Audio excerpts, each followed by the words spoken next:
In this video, we're going to discuss getting more metadata. So what is metadata? Well, it's just data on the data, and these examples should help explain what it is. So actually in the last video, we got some metadata by finding the data types of each column. So here we just get them again. Now, one of the next pieces of information that I want to know after I read in the data set is just the total number of values that I have. How many rows and columns is the data frame? So to do that, we access this shape attribute. Again, this is not a method, so we're not calling in here. There are no parentheses. This will return a Python tuple of the number of rows and columns. So about 50,000 rows and 11 columns. Now there's another attribute called the size attribute. I don't use this one that much, but it returns the total number of values in the data frame. So that's just the number of rows times the number of columns. Now there's another way to get the number of rows, and that's with the len built-in function. So you might be wondering how this works. What is the length of a data frame? It's 2 dimensions.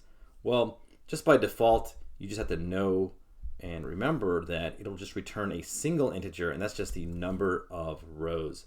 So it's just another way to get the number of rows without having to go through bikes.shape first. Of course, bikes.shape is just a tuple, so you can just get the very first value like that, and it's the same exact thing. Now there's a function, or sorry, a method called the info method, and this is pretty interesting. This gives you lots of information about the data frame. It will look like the output of the dtypes attribute, but here so it does show the column and the data types like this. It also gives you information on the number of the columns. It breaks down the columns, it counts them by data type. So it says, all right, you have 2 date times, 4 floats, 1 integer, and 4 objects. It covers the index, so we'll cover this range index a little bit later. It also tells you the number of non-missing values. So we know that there's 50,089 total values, but if you look down here, we do have a couple of columns that do have less than that total number. So we know that these columns do have some missing values. Perhaps it would have been better if it just showed us the number of missing values instead of non-missing values, but that's what it shows.